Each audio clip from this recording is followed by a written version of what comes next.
درود همدیاران گرامی. یکی از روزنامه های محبوب و سرنوشت ساز ملتمان آواز تاجیک عمری با برکت یک عصر خود را تجلیل می نماید. در این دوره تاریخی روزنامه برای بیداری فکر جامعه، روند گسترش و ساخت نوی جمعیتی، اصلاحات ساختار نو، آشکار کردن واقعیت زمان و تحکیم دوستی خلقای ازبکستان سهمی باسزا گذاشت. روزنامه آواز تاجیک یگانه روزنامه است که برای بلند برداشتن سویه مردم خدمت می کند. از نامش معلوم که این در همین خود نام روزنامه به واسطه نام ملت مجسم گشته است. این از آن دلالت می‌دهد که مردم ما با نام ملت خود یک روزنامه تأسیس کرده است که این به واسطه من برای باز هم برزیاد گردیدن آرزوهای نیک و با یک ناامیدی به حیات قدم نهادن همیشه یک راهنمایی می‌کند. روزنامه آواز تاجیک طول فعالیت 100 ساله نه تنها برای ملت تاجیک و ترغیب و تشویق فرهنگ و تاریخ آن، بلکه برای گسترش دوستی و برادری مردمان آسیای مرکزی به خصوص تاجیکان و ازبکان سهمی به اندازه دارد. این روزنامه چون آینه تاریخ ifade کننده دوستی خلقای ازبک و تاجیک بوده، الحال نه تنها از هستی این ملت در ازبکستان بلکه نشونمایی زبان، ادبیات و فرهنگ تاجیکان در جمهوری ازبکستان خودنمایی میکند. در شماره اولین روزنامه استاد صدرالدین عینی و مشتریان قومی که روزنامه ندارد و زبان ندارد گویان مهم بودن روزنامه را چنین ارزیابی کرده است. هر قومی که زنده است دردها دارد، محتاجی‌ها دارد، مصیبت‌ها دارد. برای همه این چیز این قوم را زبان لازم است که آن درد دل خود را ifade نماید. آواز تاجیک چون منبر دوستی خلقا در ازبکستان و نشانی برجسته اعتبار به وکیلان خلق و ملت‌های دیگر در ترغیب دوستی و برادری اهمیت به خود خاص را صاحب است. آواز تاجیک gazetamizning boshlanish tarixi nazar soladigan bo'lsak, shu ikki millatning birdilligi evaziga hosil bo'lgan bir mahsul deb hisoblayman. Agar o'sha o'tgan asrlarda biz jadidlarimiz haqida gapiramiz, bularni bugungi ishlarini ulug'laymiz. Aynan ularni faoliyatini yoritgan nashrlar ham o'sha Ovozi tojik gazetasi ham shu darajada faol bo'lgan. Endi bu gazetamizning tarixida turli xil nomlanishlar bo'lgan, lekin har qaysi davrda ham shu O'zbekistonda o'zbek va tojik xalqini bir ekanligini asosiy qurol qilib olingan. Ovozi tojik gazetasi O'zbekiston rivojiga, O'zbekiston va Tojikiston qo'shnichilik ittifoqchiligiga, birdamligiga juda katta hissa qo'shgan nashr hisoblanadi. Biz bemalol faxr iftixor bilan aytishimiz mumkinki, Ovozi tojik gazetasi O'zbekiston hayotining yorqin ko'zgusi. در صحیفه های روزنامه و تبلیغ غایه های دوستی بین ملت ها، فراخدلی، رفاقت و همبستگی اعتباری علاهیده داده می شود. این چنین طرز به خودخواس زندگی مردم کشور، روحیه زمان، سیاست اجتماعی و اقتصادی و معنوی و معرفتی دولتمان، فکر و اندیشه و مقصد و امید مشتریان روزنامه با زبان شیوای و گوارا صمیمانه انعکاس می‌یابد. من اصلا با روزنامه آواز تاجیک از سالهای گویم نورسی، بعد کودکی، بعد من جوانی مشتری بودم و مخصوصا سالهای دانشجویی در دانشگاه ملی تاجیکستان که در بخش ژورنالیستیک تحصیل میکردم، این همه جریان باز هم به یک قالب درست درآمد و من از شهر دوشنبه بعضی خبر و مقاله های خرد به عنوان این روزنامه نوشته می استادم. دایم آرزو میکردم که یکی از کارمندان این روزنامه باشم، چون که در این روزنامه اون شخصیت های بزرگ کار میکردن که گویم ما در سایه آنها میگشتیم. آنها نفرانی بودند که برای رشد و تکامل ژورنالیستیک تاجیک مخصوصا خیلی نقش مؤثر بازیدند. من درباره اونا البته همکاران من هم خیلی زیاد گفتن و درباره اونا هر چقدر زیاد گویم این کم است. یکی از استادانی که بی‌واسطه به من دستی کمک دراز کردن و گویم قلم من را راست کردن، استاد شادروان محسن عمرزاده بودند. آواز تاجیک باز از آن جهت نیز اهمیتناک است که اطلاعات آزادی فرهنگی و معرفتی اهل تاجیک تبار کشور را تأمین می‌سازد.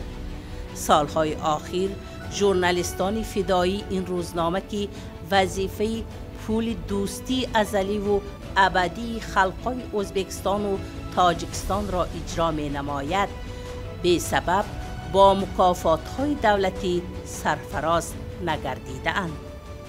من به مکافات دولتی اردن دوستلیک سزاوار گشتم که این هم باعث افتخار، باعث فخر همه جماعت ماست.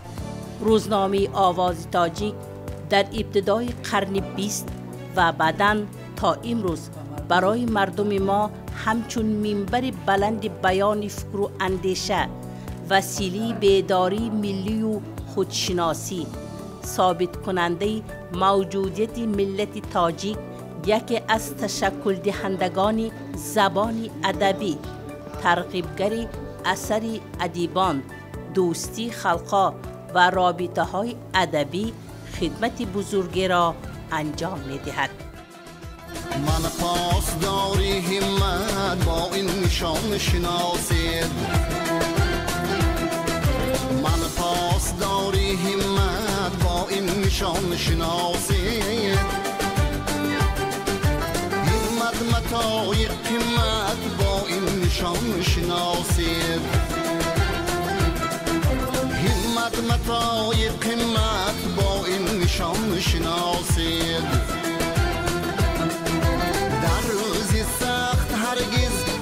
پیش سخت رویام قدر نمی کنم قد با این نشان شناسید،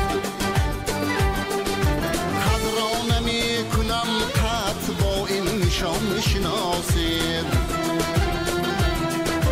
در روزی سخت هرگز من پیش سخت رویام قدر نمی کنم قد با این نشان شناسید، با این نشان شناسید.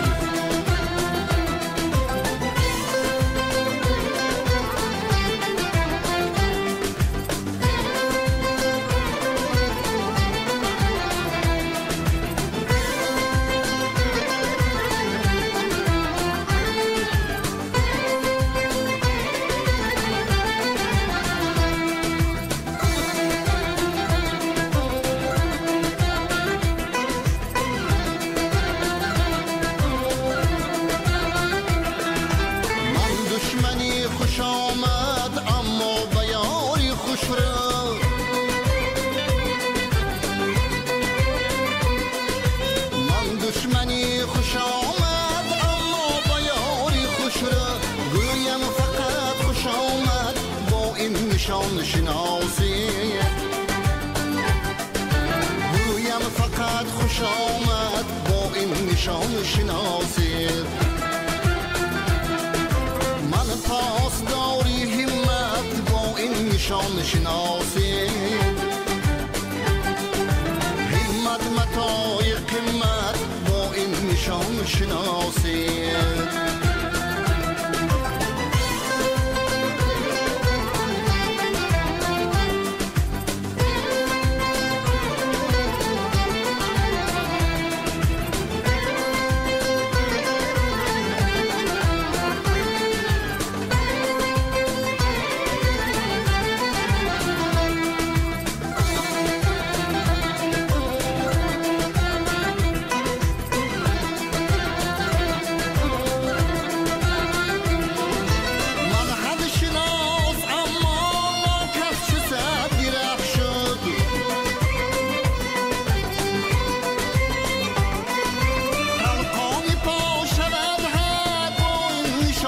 شناسید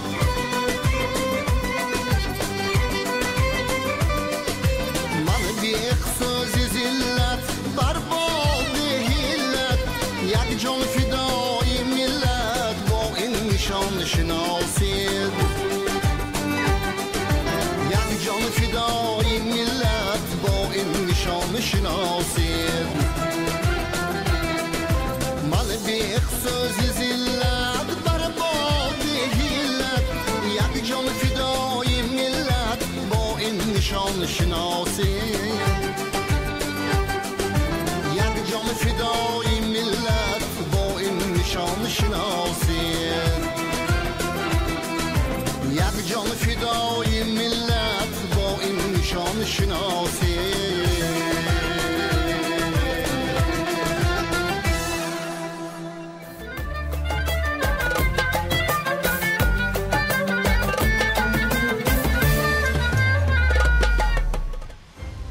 در دهی اجناهی نورتای ولایت نواحی بخشیده به سالجشن 4 ادبی شناختی تاجیک مخبران روزنامه آواز تاجیک که اصالتشان از دهه‌های کوهپایی نورعطا است 75 سالگی نویسنده بکنظر توی‌نظر 70 سالگی شاعران پیمان و عبدالله صبحان 60 سالگی نویسنده یونسی امام نظر نشست ادبی و فرهنگی دایر کردید. این جمع آمد با ابتکار بنیادی تاجکان شهر تاشکند آریانا مرکز ملی فرهنگی تاجکان ولایت جزخ و محفلی اندیشه ورزی و ذهنی خردمند برگزار شد. در این جشن که امروز جشن دوستی تبدیل یافته است از تمام گوشه کنار جمهوریت تمام و از تاجیکستان هم یک گروه میهمانان تشریف آوردند و همه آنها امروز درباره ادبیات امروزی ازبکستان درباره امکانیت هایی که برای ایجادکاران تاجیک ازبکستان فراهم آمده است سخن گفته ایستادیم. در دوره ازبکستان نو امروز برای ایجادکاران تاجیک هم یک امکانیت های خیلی خوب فراهم آوردند. یک گروهی زیاد ایجادکاران ما به اتحاد نویسندگان ازبکستان اعضا شدند و این یک امکانیتی بود، یک هوسمندی بود که بسیاری آنها با دل و دست گرم اکنون برابری و برابرخویی و برادری را احساس نموده اثرهای خیلی خوب ایجاد کردند. در 4-5 سال آخر همین 4 نفر ایجادکاری که امروز صاحب جشن هستند چندین کتاب‌هایشان روی کار آمد و همه این طفیل دوستی است. من باوری دارم که ادبیات دوستی ادبی دوستی ابدی است و باید که انا همین دوستی با شعر ما یکدیگر را مفتون نماییم، با شعر با یکدیگر مراجعت نماییم و اهل کوهستان که همه شعر دوستند و شعردانند و شعرگو امروز میبینیم که با یکدیگر با شعر مراجعت میکنند. امروز میبینیم که این جشن ما جشن شعر است، جشن ادبیات است. در این جشنواره سفیر تاجیکستان در ازبکستان عبدالجبار رحمانزاده، نمایندگان از اتفاق نویسندگان ازبکستان و تاجیکستان، اهل زیاییان از ولایت‌های تاشکند، سمرقند، سرخندریا، جزخ، سردریا، نواحی، آموزگاران و دانش آموزان مکتب‌های کوهپایی نورعطا و دوستداران زبان و ادبیات تاجیک شرکت ورزیدند.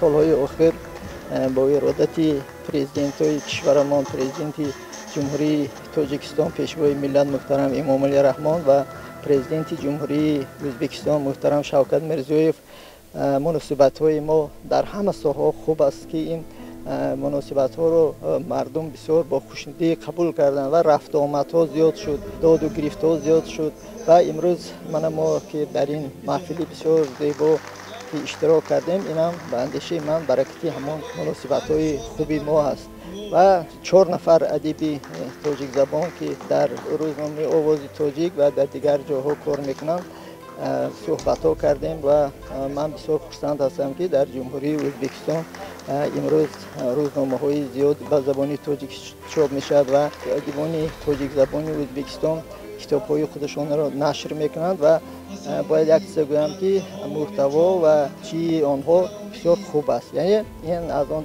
درک می‌دهد که امروز در ازبکستان همسایه همه شرایط هست که ادیبان ما فعالیت کنند، هم در روزنامه‌ها کار کنند و اثرهای خودشان را پیشکش خوانندگان گردانند. با شرافت محفل ادبی بخشیده به زادروز این 4 تن از ادیبان تاجیک ازبکستان که هر 4 هم مقیم شهر تاشکند هستند و خوشبختانه روی من هر 4 هم دیار من هم کوهپایه من هستند، آمدیم که تبریک گوییم و بسیار خوشمان از آن است که این محفل امروزه یک خط مرکزی محفل به یک نکته تاکید دارد، یعنی ایجاد این 4 ادیب ما، شاعران نویسندگان ما به آن روانه شدند که پیش از همه اگر در خدمت سخن عموما باشند، دومی که در خدمت مردم هستند، یعنی توسط سخن، توسط شعر و حکایه و قصه های خود کمک کردن یا مستحکم کردن آن رشته های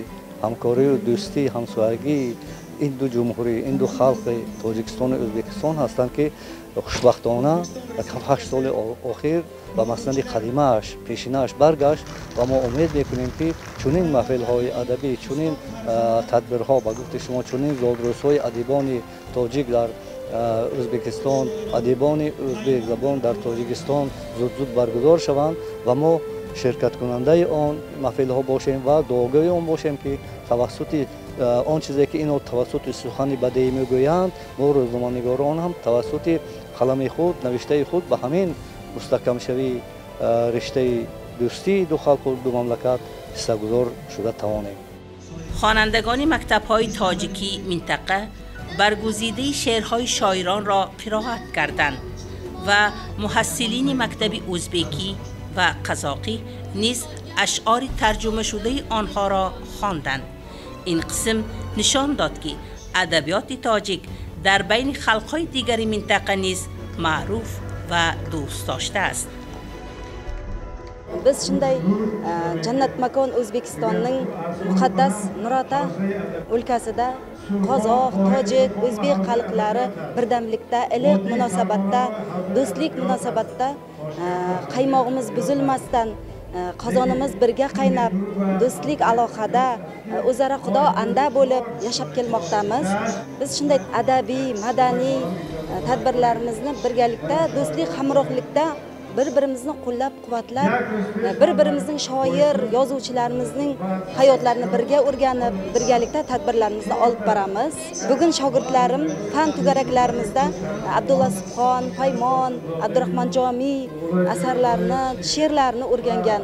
Ular qozoq tilida, tojik tilida, o'zbek tilida hozir aytib bermoqchi. Abdulla Subhonning Sentapnoma kitobidan uzunisidan aytib bermoqchiman. Bu arnavda o'ylama, mahallashılık, uranım, adaldık, dostluk, tatuluk, sentap, sırjaylı tolgayımın әлемге басын асқақ, еңсесін ұстасын тек. Атам айтатын, отан бірегей. Түсін, сентап, көз алдымда тұрар күні түн. Бір бөлек тас деп ойлайтын шығарсың. Тастың әр бөлшегі мен үшін гауһар. Сиқын даласында келдім дүниеге. Сұлулығын тоймадым бір өмірге, атамның көзімен қараймын сентапқа, тастың әр бөлшегі гауһар мен үшін. Сентапқа бармасам да оны жырлаймын, қош иісті иіскеп шуын тыңдаймын. Әркім жоғалтқанын іздейді екен, білмеймін сентаптан нені қалаймын. در نشست ادبی فرهنگی سفیر عبدالجبار رحمانزاده، صاحب جشنها و اشتراکداران المپیاد زبان و ادبیات تاجیک را بین خوانندگان مکتب‌های تحصیلات همگانی از ولایت‌های نوایی و جزخ به سپاسنامه و هدیه‌ها تقدیر نمود. من همچون معلمه همیشه با ایجادیات این شخصان بزرگ شناس هستم و دایم به خوانندگانم از ایجادیات آنها نمونه ها میگم و آنها با کتاب های این شاعر و نویسنده ها شناس هستند. واقعاً عید مولود ادیبان در سطحی بلند گذشت و به حاضرین تأثیرات خوبی معنوی گذاشت. خدا حافظ.